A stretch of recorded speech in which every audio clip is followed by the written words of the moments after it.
Hello, and a very warm welcome to this very special Linkability LinkedIn Live event. I'm your host, Lynnaire Johnston. Thank you for joining us. If you are unfamiliar with me, I am a New Zealand-based LinkedIn trainer, author, and strategist. Today we have a very special guest with us from the UK, Henry Oliver, who is the author of this wonderful book, Second Act, What Late Bloomers Can Tell You About Reinventing Your Life. Now, on the face of it, that might be a strange conjunction with LinkedIn, but I will tell you a little bit more about that in just a moment after I have introduced Henry. And before I do that, I want to introduce our team members who are in our chat today. So if you would like to add any questions for Henry, any comments, please do so. And they are being monitored by our team members, Cher Ferguson and Gillian Moore.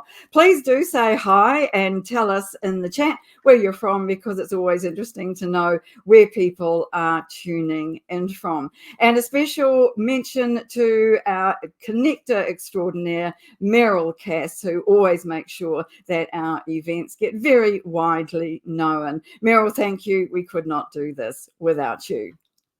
So today we are talking with, as I say, a very special guest, Henry Oliver, who's based in London. Henry is a graduate of the University of Oxford. That's the University of Oxford. He writes regularly for The New Statesman, The Critic, and Unheard, and has a popular Substack, The Common Reader. He's also the author of Sales Surge and Sales Surge Sequel. As an employer brand consultant, Henry has run global executive vice president projects for startups to FTSE 100 corporations. His book reflects his extensive research experience, covering everything from cleaning staff to C-suite interviews.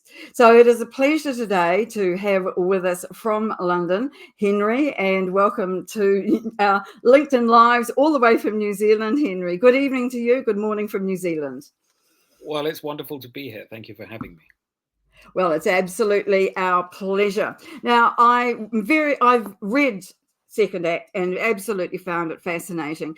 Mainly, I think, because it is written about me, in the sense that it is written for my demographic and those who consider themselves no longer in the first flush of youth, shall we say, and that it has given me hope and inspiration and motivation, because I do think that some of us tend to believe that once we hit middle age and over, our time for potential success is over. Now, reading your book, I know that that is not true.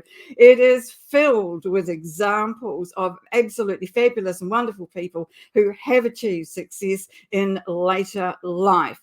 So I wonder if you could start by explaining to me your definition of what a late bloomer really is. Everyone wants a number. They want you to say that a late bloomer is after a particular age or something.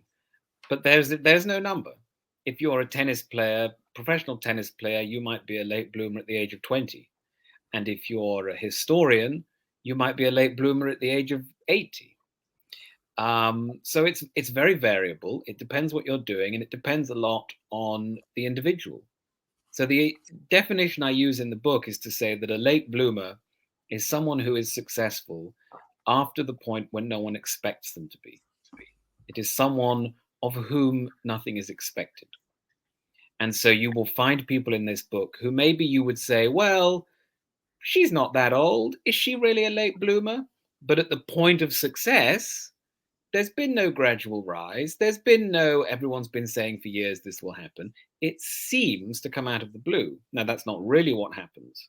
But the important thing about the definition is that you can't just sort of make a rule about it. You have to look at the particulars of each case. There might be no rule, but you do explain that there are certain characteristics or attributes that late bloomers generally have. Now, not all late bloomers, I assume, have all the attributes, and it will depend on different circumstances. But tell us about those characteristics or attributes that late bloomers generally have in the main. They're often very earnest. They take things seriously. They take what they do seriously.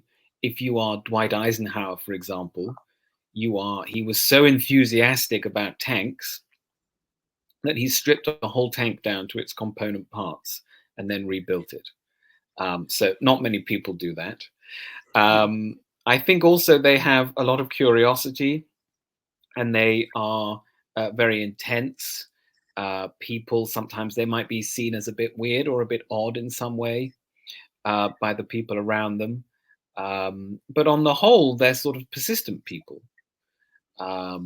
It sounds trite to say it, but one necessary condition of succeeding late is that you haven't stopped trying to succeed. Now, you might change what you're trying to do, something like that, but the late bloomer is very often someone who was doing it for their own reasons, and therefore didn't stop doing it just because it didn't work.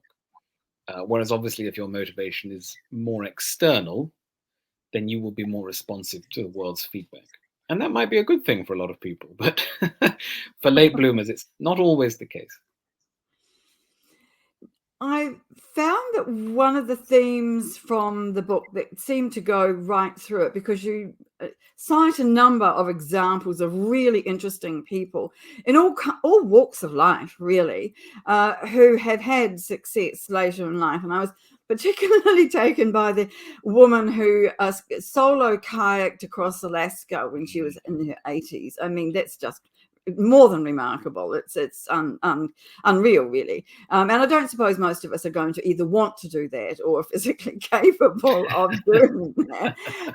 But it's very clear to me that there are some characteristics to do with perseverance, resilience, and hard work that are in play here. I should imagine that late blooming success does not come to lazy people or people who give up.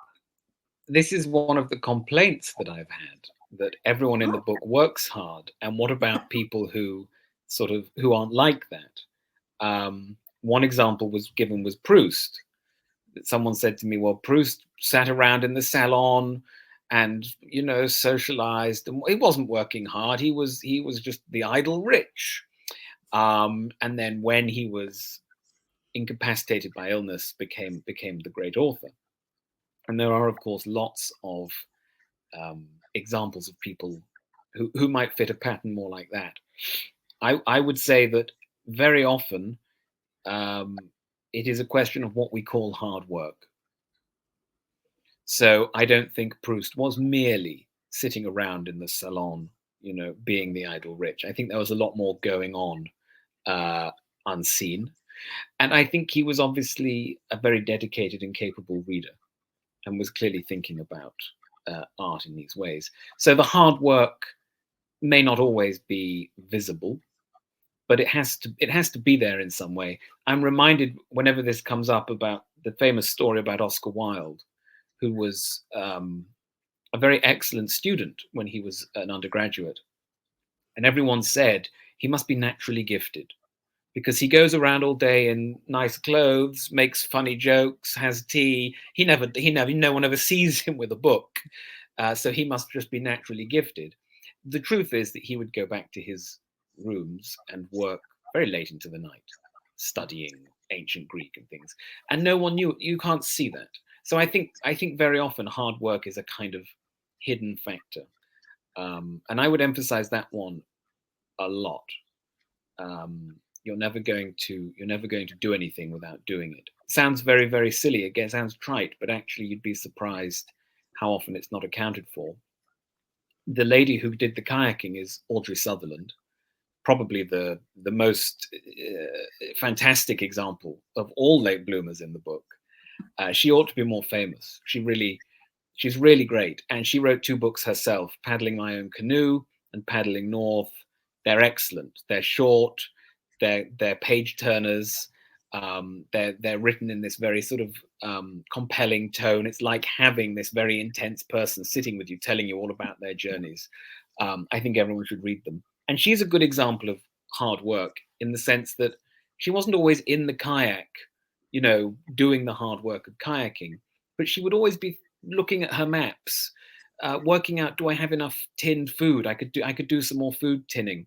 When she was driving around Hawaii where she lived, if she saw rope on the side of the road, she'd stop and check if it was good rope, because she always needed spare rope. So she was always thinking about it. And I think that there's a kind of, whether you call that persistence or hard work or whatever, that's one of these qualities of these people. Deep immersion into what they're doing. You also mentioned lifelong learning, which I found intriguing. Tell us about that. How important is that in success in later life? Well, learning is really just a form of change. And it's very unlikely that someone who doesn't go through who is resistant to change will end up with a different life. Again, that sounds very trite, but these things, Samuel Johnston said, men require more often to be reminded than informed. And when we look at late bloomers, I think we often want some crazy new explanation, but a lot of the old truths are there. One sort of learning is just the accumulation of knowledge. If you want to become the prime minister or a novelist or an entrepreneur or a scientist, you need to acquire lots of knowledge, both in terms of knowing about politics or literature or science or business, but also that kind of practical tacit knowledge of just how things work, how to deal with people, you know what I mean? All that stuff that can't really be written down and explained, but which is the product of accumulated experience. So these are very, very, very important factors. And one way or another, success will always rely on them. And there's sometimes I talk to people and they say, oh, I think I'm going to be a late bloomer. And I say, that's great. What kind of late bloomer will you be? Well, I don't really know. And I think they sort of think one day they'll wake up and discover that, they are Cézanne or something. This does not happen. This is, sorry. There are no examples like that on record. Even Gauguin, who sort of was like that, had to spend many years living in poverty and practicing. So this kind of sense that there is a way of accumulating experience and knowledge that again is just worth doing for its own sake a lot of the time. Some of these people are often obsessives, which is why to their friends or their colleagues they might seem a bit odd. Are they still talking about that? My goodness. But of course, that's the mark of someone who year after year is accumulating. Now, it might be useless knowledge or whatever, but it is a sign that that person is really accumulating knowledge rather than going home and, staring at Netflix or something. Yes, not a good way to become a successful late bloomer, I wouldn't think. You talk about... Well, I suppose if you want to be a TV director or scriptwriter, but no, otherwise, yes. Yeah. Yes. But you do talk about finding a vocation or a calling. And I was quite taken with that. And I find the words quite evocative. And I wondered, a vocation is usually, well, the way I was brought up, my education was you had a vocation and became a nun or went into the priesthood, right?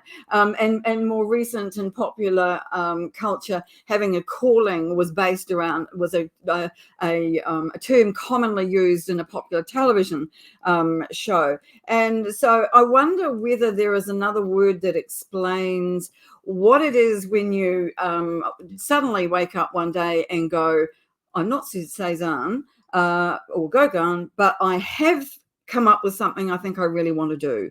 That kind of aha moment and realization, which might take some time to get there, when they realize what it is, they really can contribute.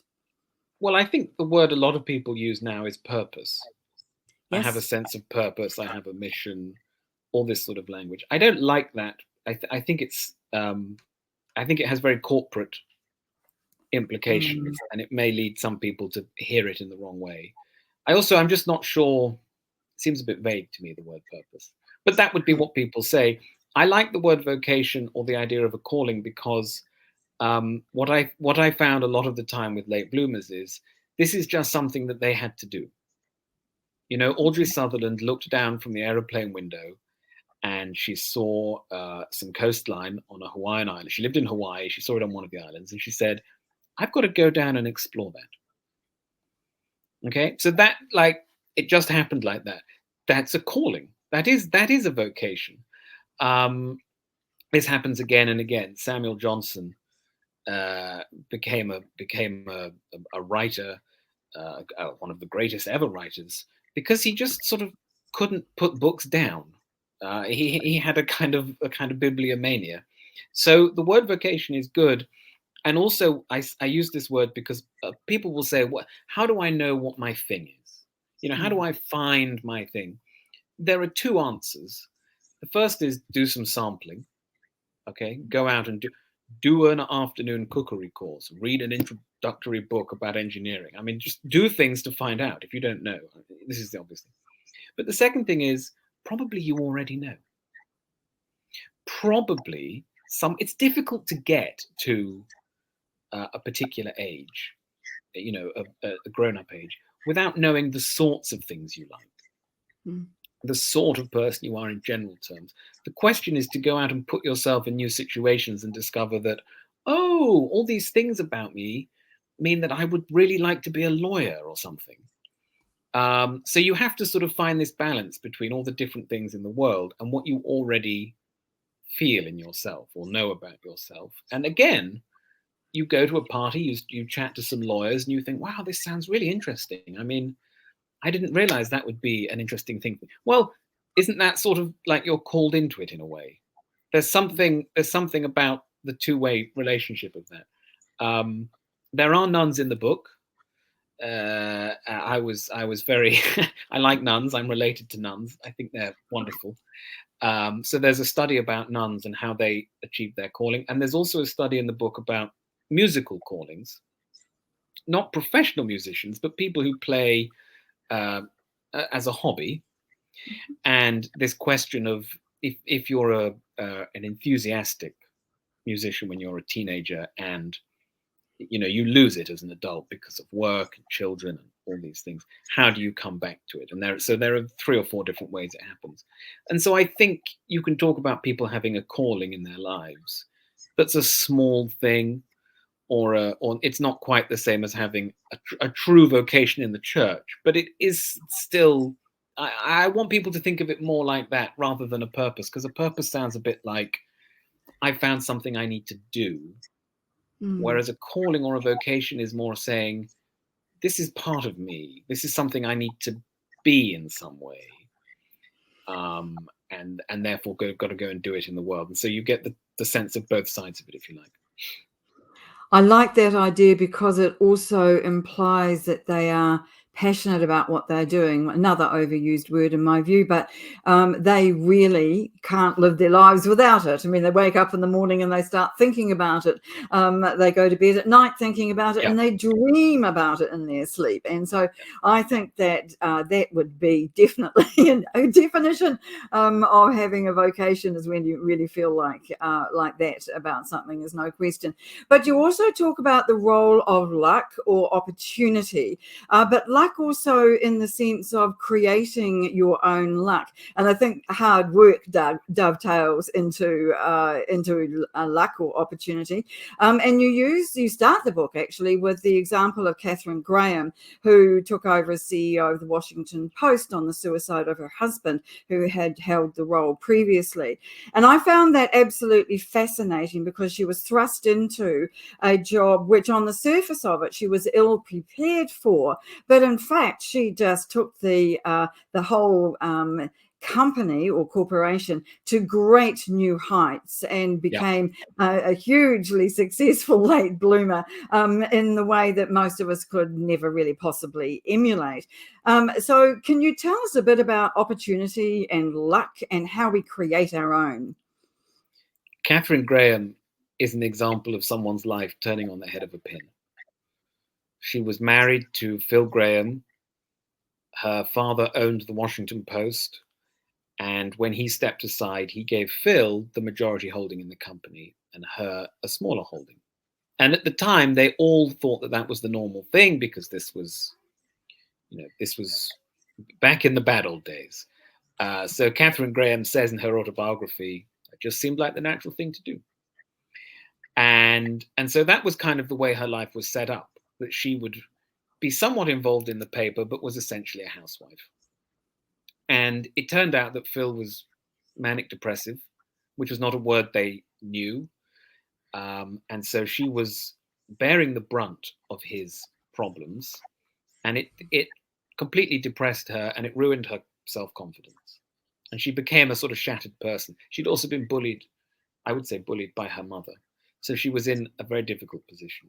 So she reached a point aged 45, 46, where, it doesn't look like anything's going to change. But sadly, after a very, very difficult period of mental health problems and of terrible behavior, Phil Graham shot himself. And so it really is, Catherine Graham woke up from a nap one summer's afternoon when she was aged 45 and owned a newspaper. Now, this does not happen to a lot of people.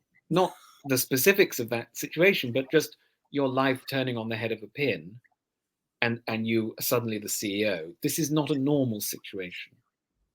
But a lot of the people I speak to who object to the idea of late bloomers or the idea of this book think that it is normal. They think that successful people have been lucky or privileged in some way, and that you need a lucky break of the something happened and now it's just here variety, the dumb luck variety. The more I researched this topic, the less I believe in luck.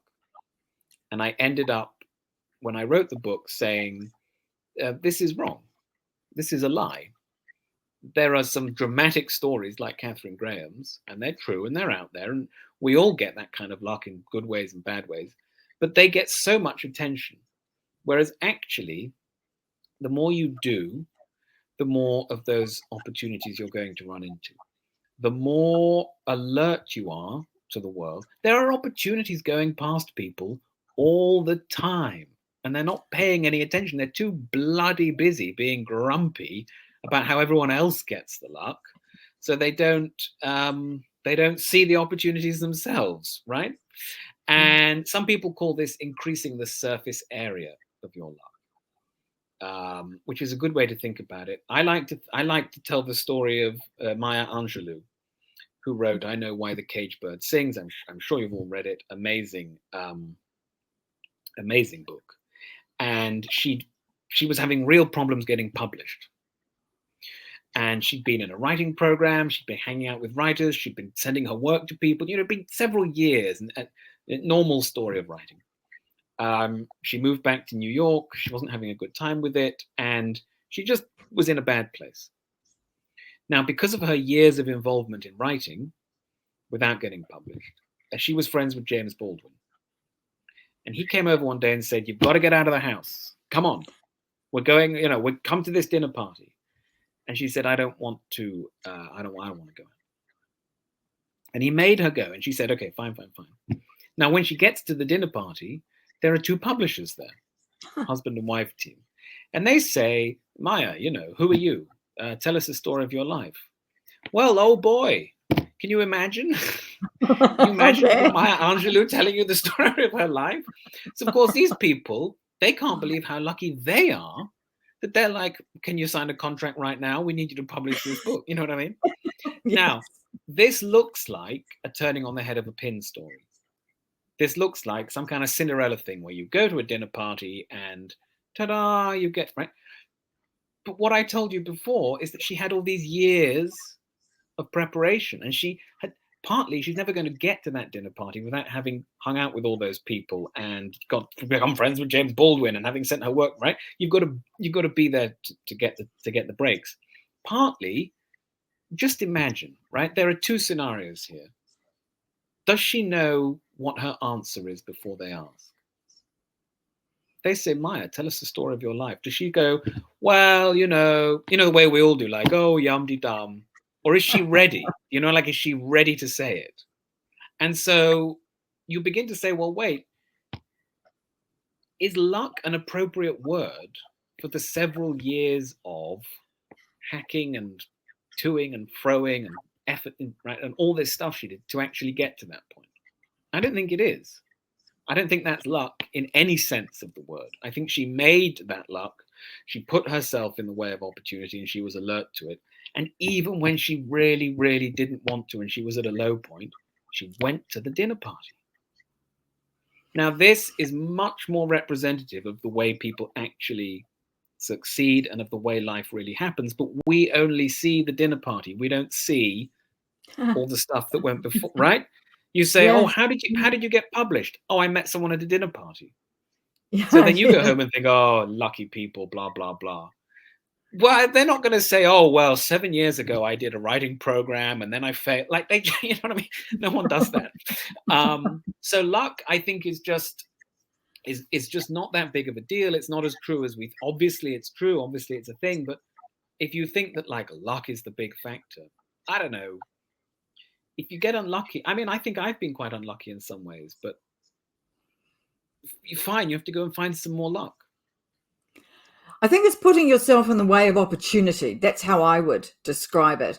And you've got to be aware of those opportunities and seize them when they do come along. I think that's really important.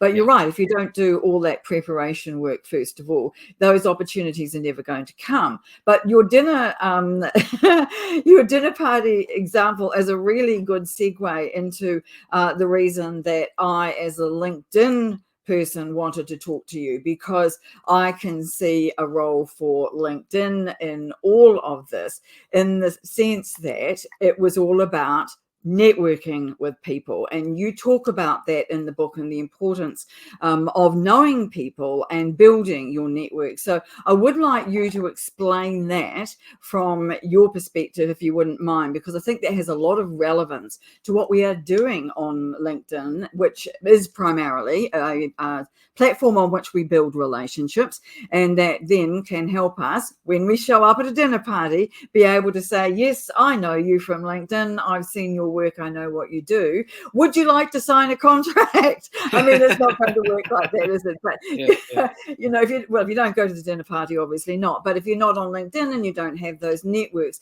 I'm saying that it's more difficult too. And that by building networks on LinkedIn, then you are putting yourself in the path of opportunity. So please tell us what you talk about in the book about networks and strong and weak ties, because I found that one really interesting. The prevalent idea about networks is that you need lots of connections and that everyone in the world is separated from everyone else by only 6 connections. Right? The old 6 degrees of separation came, right? Mm. I know X, who knows Y, who knows A, who knows B, who knows the president, or whatever. And this is based on an old study which found that the people who you are loosely connected to are your most important network connections. Now, so those are second degree connections for those of us on LinkedIn, not our first degree connections. Go on. So the point is that, well, it could be a first degree connection. The point is more about the nature of the relationship. So like, my wife is a strong tie, but it's very unlikely that I'm going to get any kind of network usefulness, as it were, out of that sort of relationship. Whereas someone who I worked with once, who I don't see very often, maybe we're in touch every now and then, that's more of a weak tie.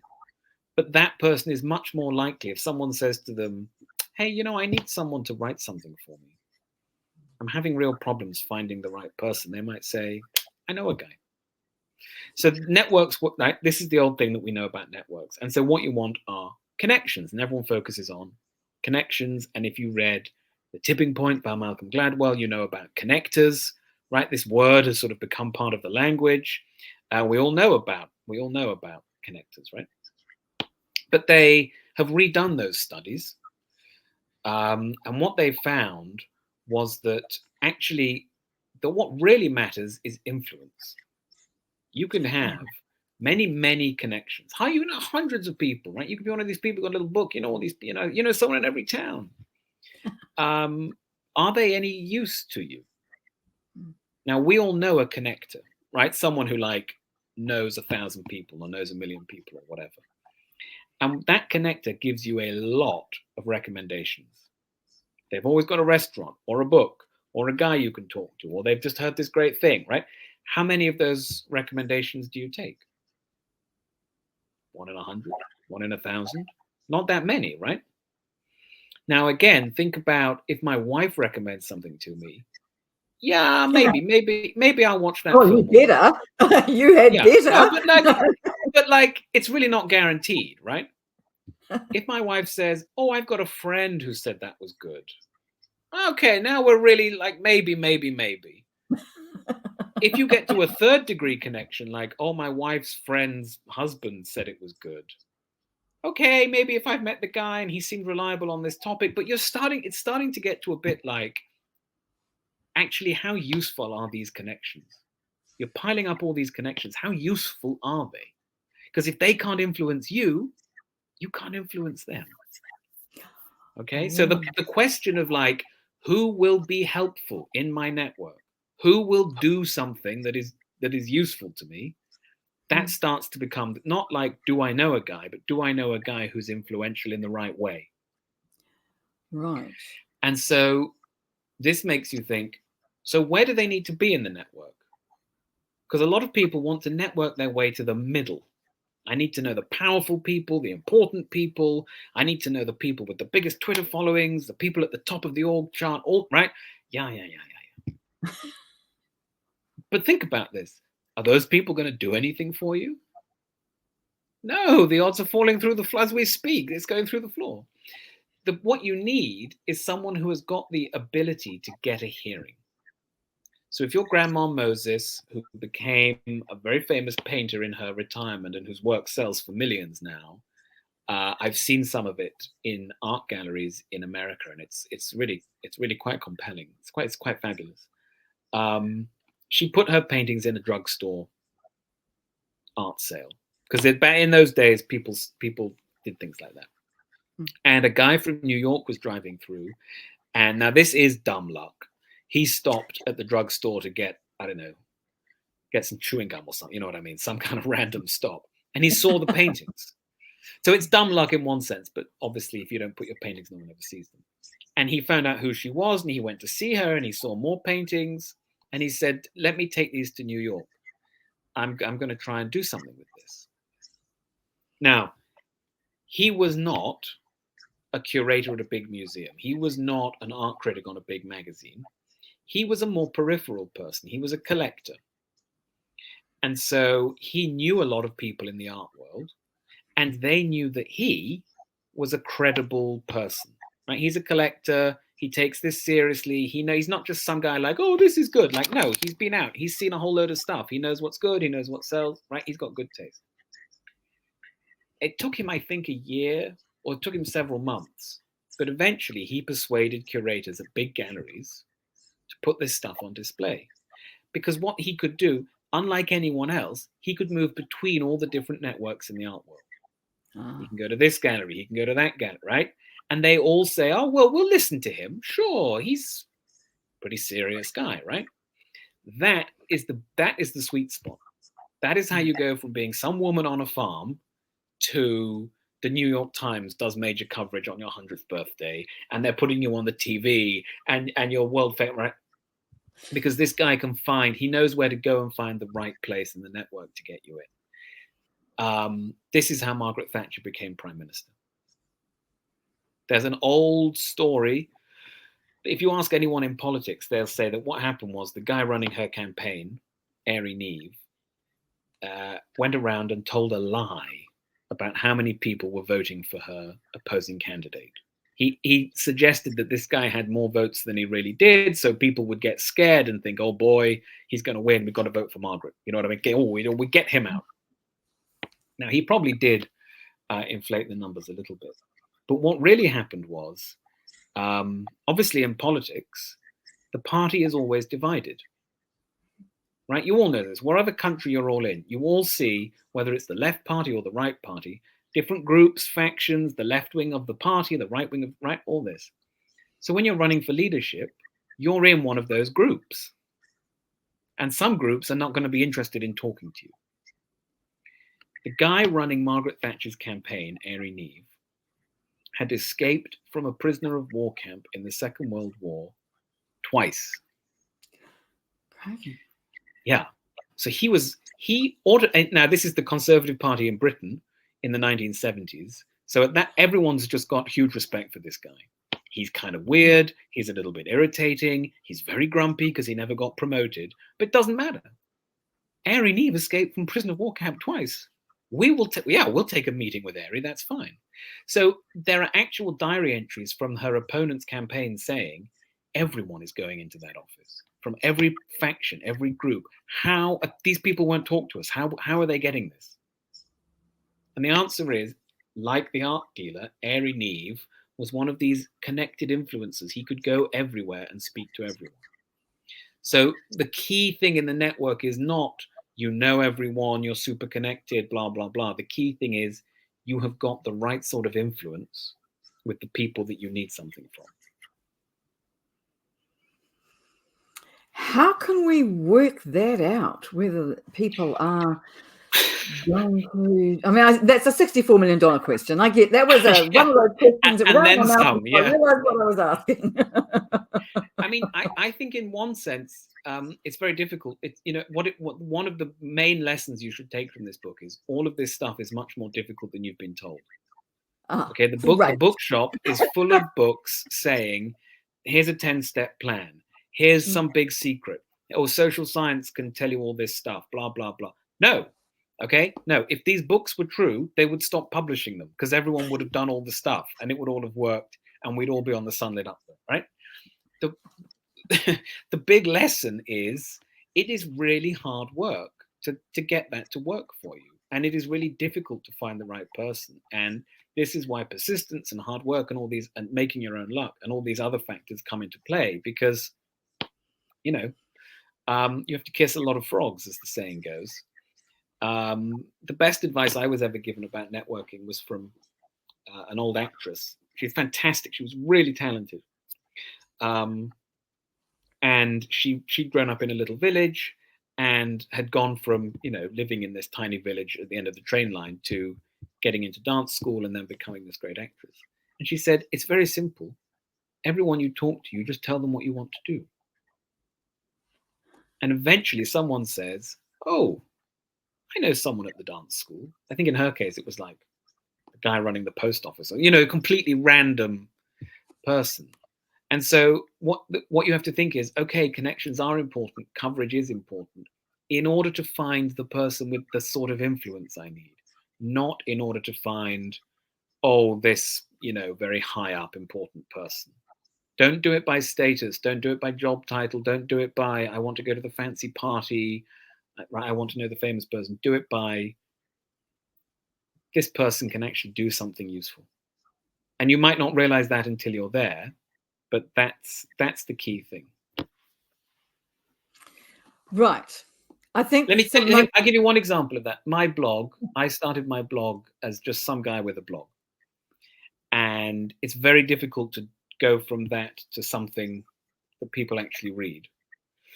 But I read another blog and I sent that guy one of my pieces and he linked to it. And I kind of knew he's not the most famous guy in the world. He's pretty well known. He runs really, really excellent blog. But I kind of knew if I got a link on there, that would really get me started. Right? You're not trying to get into the New York Times or whatever. You need to find the right person whose approval is some kind of signal to other people. And that kind of cross collaboration, if you like, on LinkedIn is something that's becoming increasingly important that we've been finding. There've been a lot of changes on LinkedIn this year. And one of the ways to get to increase your visibility is to be able to do what you and I are doing here, is to have more than one person involved in, and it might be an event or an article or something else, and to be collaborating together, because of course not only are two brains better than one, but you've also got two networks and being able to reach a wider a wider number of people. So I absolutely see that. I'm just going to remind people who are listening that you're very welcome to add questions into the comments, and we'll have Henry answer those at the end if I ever get through my list of questions. If not, you might have to just ask him in person when you connect to him or follow him on LinkedIn. I'd like to move on, Henry, to talk about age. Now, age is something that nobody wants to talk about, particularly those of us who have got a bit of it under our belts.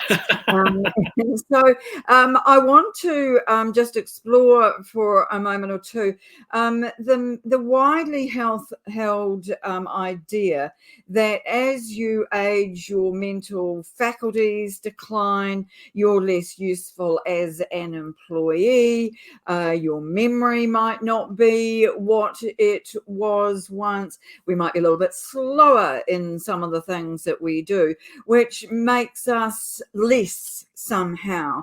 And I wanted to talk to you about the possibility of whether that really is just something that has been, it's just a myth and it's not actually true, or whether it's true in some cases. I mean, obviously it's true in some cases people can come to suffer some particularly horrendous ailments and diseases later in life.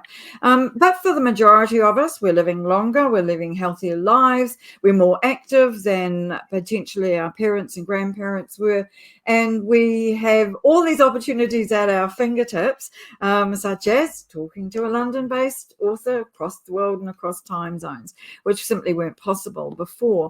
So really, should those of us who are a little older just put on our slippers and just go and sit on the sofa and watch daytime TV? Well, if that's what you want to do, I don't want to bully people into not doing that. The way I talk about aging and mental faculties is to say that we have the tyranny of the average. Okay, which is that there are graphs, and these are very robust studies. This is not that kind of science that people are sort of saying, oh, this turned out all to be bad data and not replicating and stuff. This is pretty robust. After a certain point in late middle age, your mental processing slows down. Okay, and the graph dips quite significantly. There's no question about it.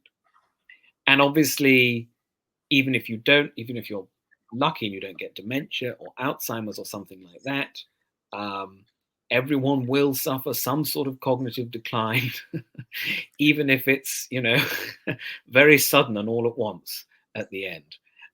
But there's no such thing as staying at your peak for your whole life, whether it's mentally or in any other way.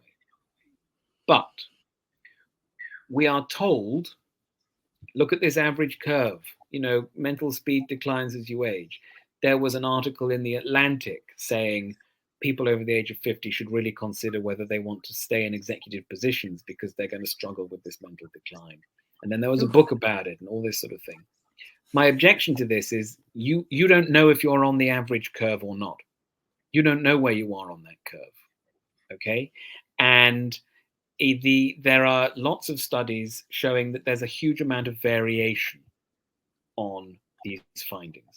So they took a group of people who'd taken an intelligence test in Scotland, aged 17, and they gave the same people the same test when they were 70. Some of them had the same IQ, some of them had a lower IQ, some of them had a higher IQ. Okay? You don't know where you are on that. We can't do those tests on you. We can't give you the same test you took when you were like whatever.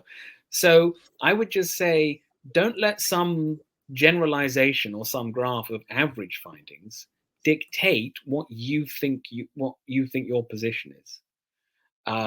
It simply isn't the case. I would also say that you don't know where you started and you don't know where you are now.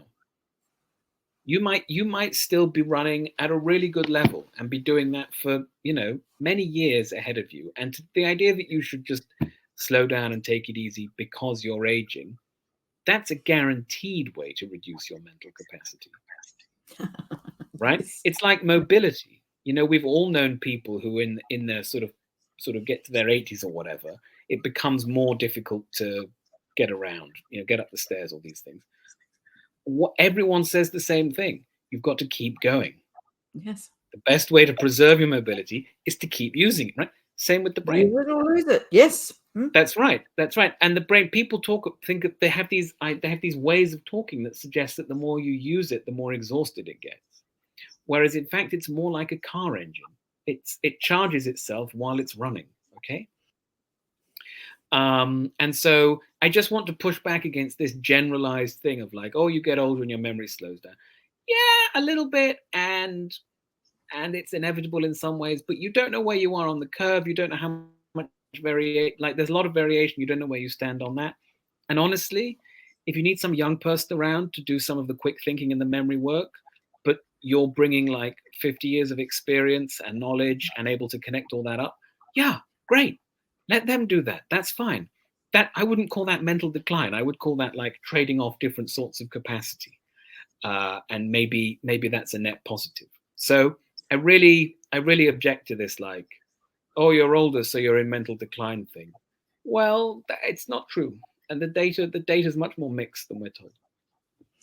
Yes, I think you're absolutely right on that. And experience counts for a lot. When I think back to my early days, when, of course, when you're young, you think you know everything, Henry. And I think that's part of the problem. And when you're older, you know nothing. And there is so much more to learn.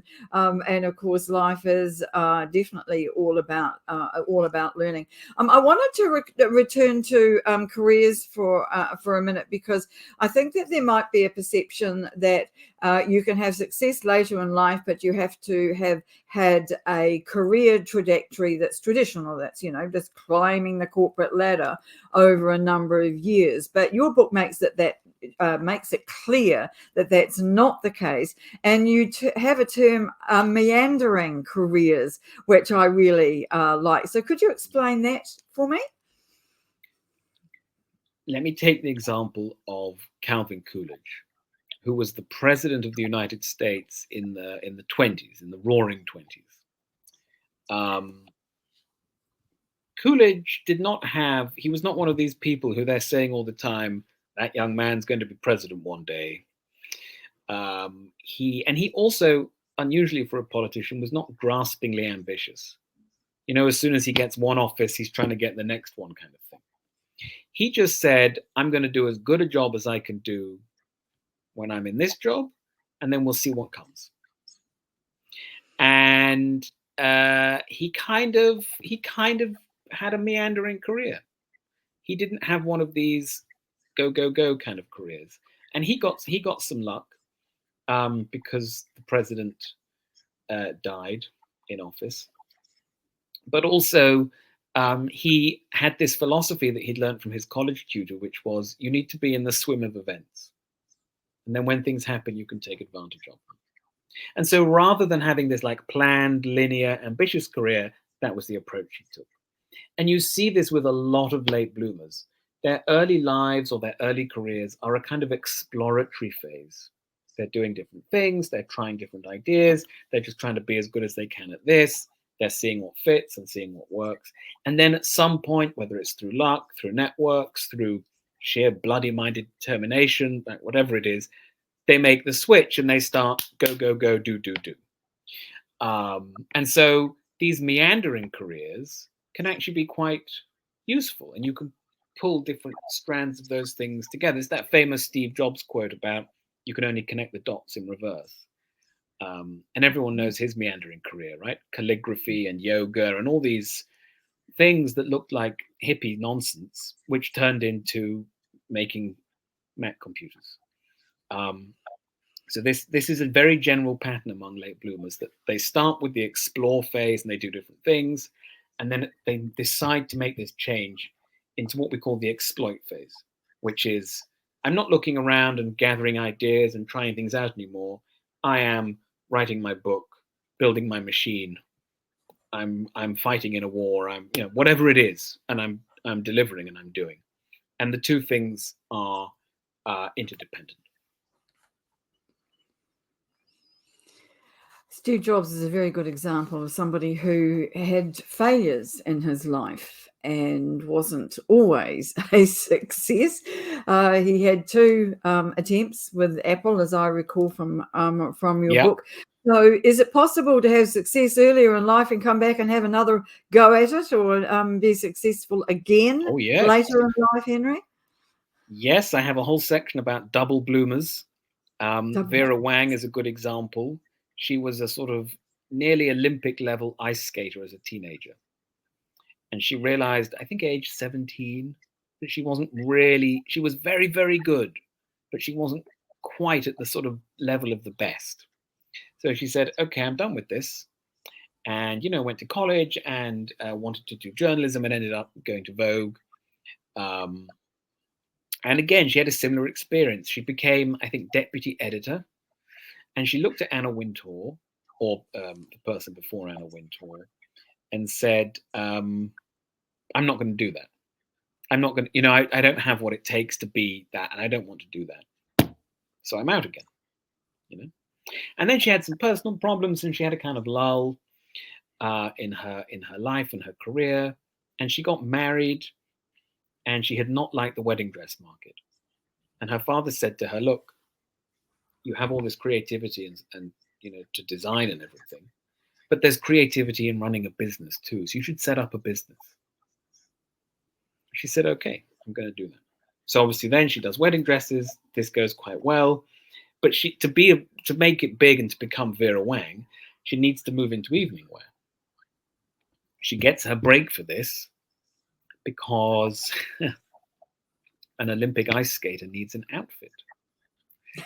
Is there anyone in the world more suitable to make this outfit than Vera Wang at that moment? And so she has that thing where she nearly Olympic, goes into journalism, nearly the editor, goes into design. Wow. And, she becomes Vera Wang. And so she's a double bloomer. And you see this sometimes in late bloomers, that actually there was some kind of success in something else earlier in life, but it wasn't success enough, and then they come back and do something later on.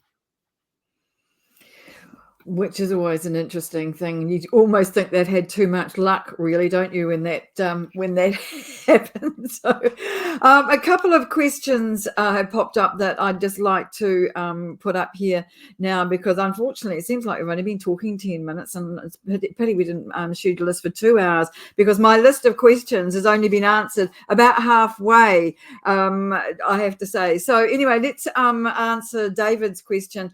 David is one of our regular event attendees, so always nice to see you in our audience, David. Thank you so much.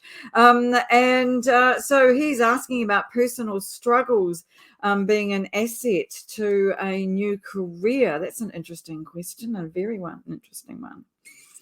Personal struggles, I guess that's all about overcoming obstacles, as you've already mentioned, potentially other obstacles as well. Your thoughts on this, Henry? I think it depends what they are, and it depends what the career is. I've known people who have had personal struggles, and it has been a kind of a forcing factor that has made them determined to do whatever it is they wanted to do, or change whatever it is they wanted to change. We've all known other people with personal struggles where it's been incredibly unhelpful.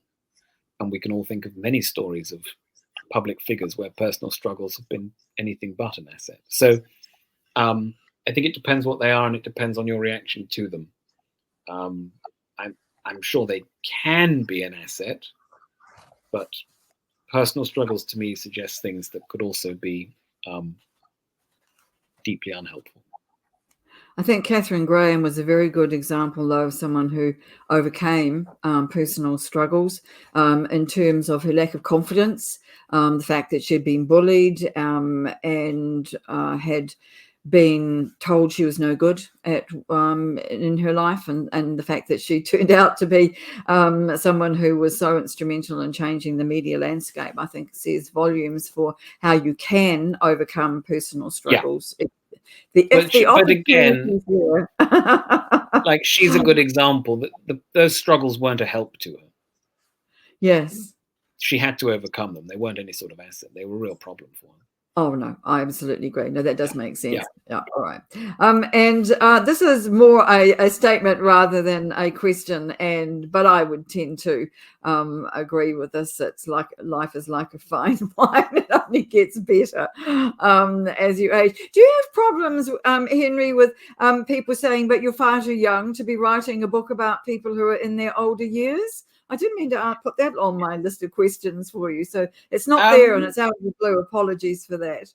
It does sometimes come up. But like I said at the beginning, some of these late bloomers are very young because it depends on them. I've got Malcolm X is, I think, one of the best stories in the book. And he was in his early 20s. But he's a very clear example of a late bloomer. So like I really think you can late bloom at many, many different ages. I wanted just to end with a couple of things. One more question about talent. Actually, is talent something we're born with, or is that something that we can nurture as we go through life? Well, it's clearly both. There's clearly a very strong genetic component to things like intelligence and other abilities. And then the data is really remarkably clear about that. And there's a lot of sort of politicized debate about this at the moment, but it's really straightforward. There's clearly a strong genetic component to these things. And so some of it's innate. But you can take someone with great genetics for whatever it is, for music or for science or whatever, and, turn them into Robinson Crusoe. They're not going to get very far. Because there are no orchestras or scientific labs or whatever, right? So it's a question of both, and it's a question of environment. And I think there's one thing to always bear in mind is you can take a really talented, capable person and put them in the wrong circumstances, or they could put themselves in the wrong circumstances, and they won't do the same things that they might have done in better conditions. And a lot of the time that's their own fault. A lot of the time it's the luck of when you're born in history, right? Which is real luck. What country you're born in, yes, that sort of thing. So yes, a lot of talent is innate, but if we focus on the aspects of it that we do have some control over, we can make a difference. A lot of talented people choose not to work hard enough, I would say. Yes. Well, you have been very clear that one of the main themes of your book is you have to work hard. I'm from England, and I'm here to tell you to work hard. Yes. They might have told you that at Oxford, that's for certain, but I recall that from my school days. Yes, must try harder. Yep. Henry, what would you like to leave the audience with, or one point that you would like to make that I've not asked you this evening? No, I think you've done great coverage. These questions really got to the heart of it.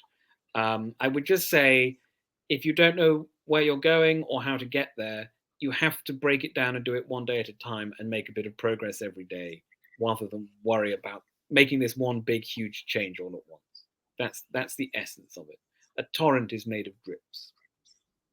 Oh, that's a very good quote. A torrent is made of drips. I love that. Thank you so much for joining us, for staying up late, joining us from London today. I do so appreciate it, and your willingness to talk about your book, which is available on Amazon, everybody. And let me just hold up my copy of it again, because I have found it fascinating. It's full of really good examples, many of which Henry has been mentioning in this last hour of our conversation, but there are a lot more as well that you'll find that really illustrate his points, which are soundly backed up by great research and eye-watering graphs. So there is a lot of really deep research that's gone into Second Act. So I do urge you to get a copy of it if you have been interested in our conversation today, because I think it's very pertinent for older people to be realizing that life is not over for them, and that they can do amazing things later in life. So thank you so much for your time and your helpfulness in putting all of this together, Henry. We so appreciate it. Thank you for having me. I had a great time. This was wonderful.